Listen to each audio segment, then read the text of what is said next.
자, 네모 3번 가겠습니다.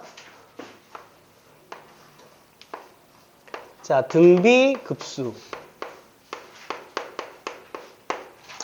등비급수는 무슨 수열의 합일까? 당연히 등비수열의 합이죠. 오케이. 등비급수인데 우리 등비급수의 수렴과 발산을 조사할 거야. 알았어? 이해되니 얘들아? 가보자. 그러면 가봐.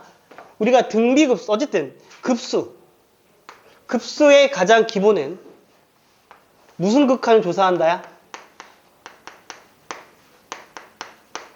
부분합의 극한을 조사하는 게 가장 기본이야. 그치? 그러면 우리가 일반항 AN부터 시작할게요. 일반항 AN이고 A 곱하기 R에 N 빼기 1승이라 할게요.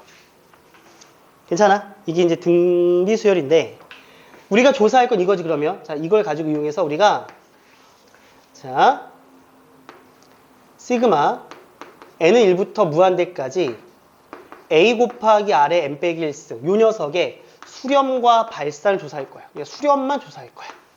발산은 안 중요하니까. 괜찮니? 근데 여기서 케이스가 좀 필요합니다.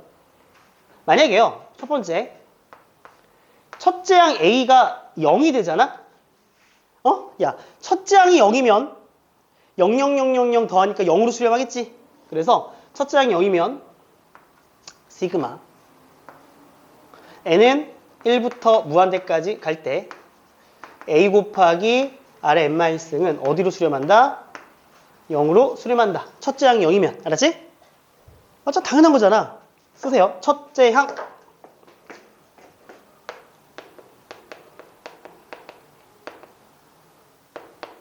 첫째 항이 0이면 전체는 0으로 수렴한다. 우리는 첫째 항이 0이 아닌 케이스에 대해서 수렴성을 조사합니다. 자, 그러면 봐봐. 첫째 항이 0이 아니거든.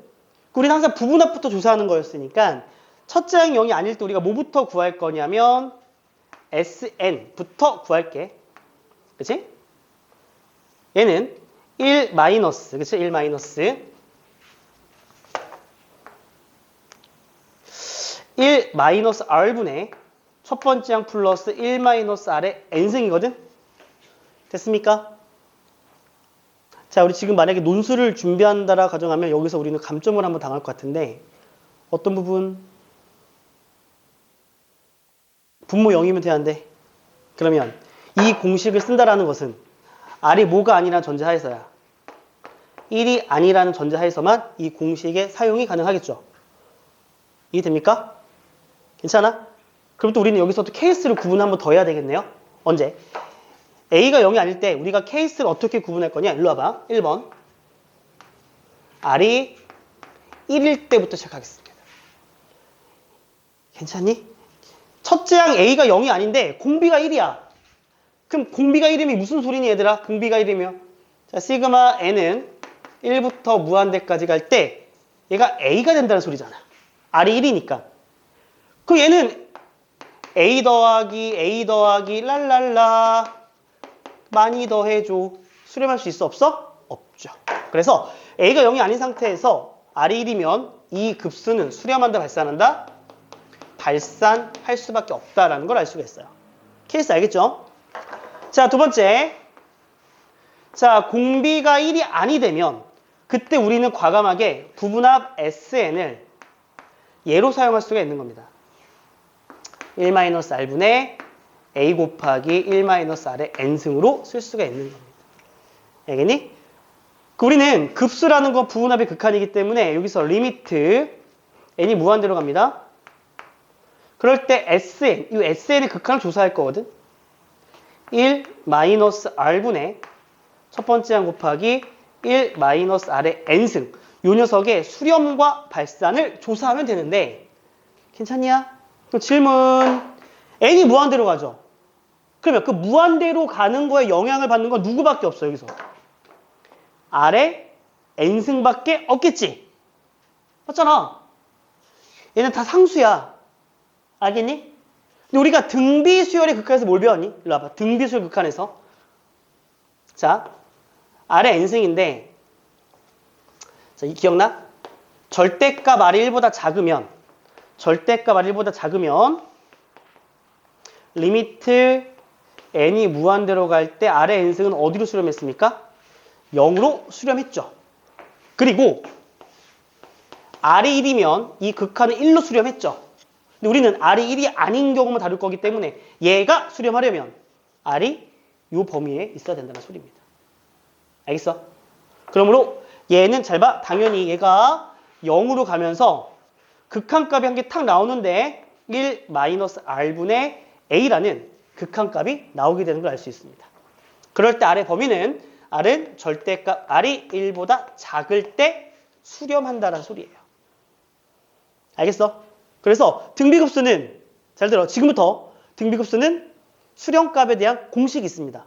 1 공비분의 a가 극한값의 공식이야. 이해되니? 이렇게 생각해야 돼. 알겠음? 괜찮음?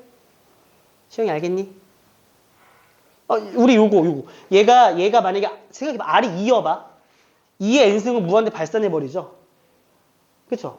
그러니까 요 녀석의 수렴성, 즉 얘가 수렴하고 발산한다. 얘가 수렴하기 위해서는 절대값 R이 1보다 작은 경우에 대해서는 수렴할 수 있는 거라. 이해되죠? 자, 그럼 질문. 자, 한번 정리하자. 그럼 지금부터. 여기까지 괜찮니? 오케이, 그럼 간다. 자, 비교 설명.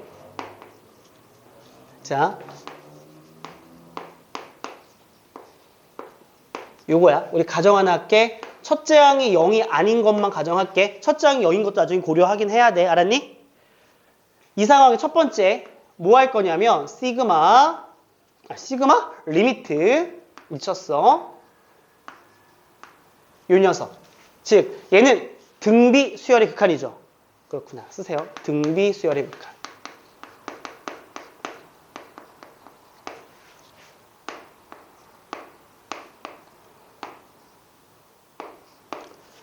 자, 우리 등비 수열의 극한에서 요 녀석의 수렴 조건이 있습니다. 뭐죠? 공비가 마이너스 1보다는 큰데 1보다는 작거나 같다가 등비 수열 극한의 수렴 조건이야. 등비 수열이야. 급수가 아니야. 이해되죠? 수열의 경우는 공비가 1이면 수렴하는 거잖아요. A로. 그죠? 그런데 두 번째 시그마 n은 1부터 무한히 갈 때 an 얘는 뭐예요? 등비급수. 일반항이 등비수열 때문에 가능한 얘기입니다.